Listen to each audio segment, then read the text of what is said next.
తిరుమల ప్రతిష్టను దెబ్బతీసేలా పదే పదే దుష్ప్రచారాలు చేయడం మానుకోవాలని భూమన కరుణాకర్ రెడ్డికి ఆంధ్రప్రదేశ్ సాధు పరిషత్ ప్రతినిధులు స్ట్రాంగ్ వార్నింగ్ ఇచ్చారు. అఖిలాండ కోటి బ్రహ్మాండ నాయకుడైన ఆ శ్రీవారి పాదాల చెంత జీవిస్తూ టీటీడీ చైర్మన్ గా పనిచేసిన వ్యక్తి ఇలాంటి వ్యాఖ్యలు చేయడం తగదని వారు ఆగ్రహం వ్యక్తం చేశారు.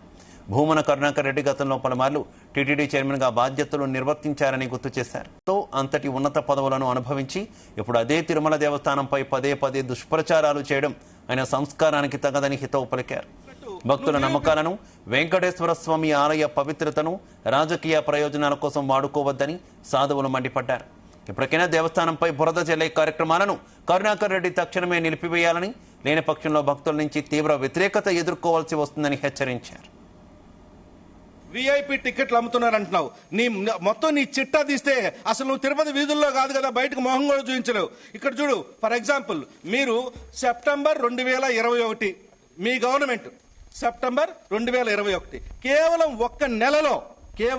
ఒక్క నెలలో మీరు 6,000 దర్శనాలు చేయించారు. ఎవరికి చేయించారు ఈ 6,000 దర్శనాలు? ఇదిగోండి, ఇది అఫీషియల్ గా టీటీడీ వాళ్ళు ఇచ్చింది. 6,000 దర్శనాలు యాజ్ ఎమ్మెల్యే. నేనేమన్నానంటే, నేను ఒక్క దర్శనం చేయించినట్టు నువ్వు నిరూపించు, నేను అలిపిరి దగ్గర నా ముక్కు నేలకు రాస్తా. నువ్వు బహిరంగ క్షమాపణ చెప్పడానికి రెడీగా ఉన్నావా? చెప్పు.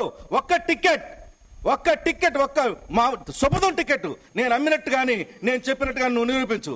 ఎప్పుడైనా సరే ఆరోపణ చేసేటప్పుడు తెలుసుకుని ఆరోపణ చేయాలి, నీ స్థాయికి తగినట్టు చేయాలి. మీరు గతంలో శాసనసభ్యులుగా ఉన్నారు, అధ్యక్షులుగా ఉన్నారు. నేను మిమ్మల్ని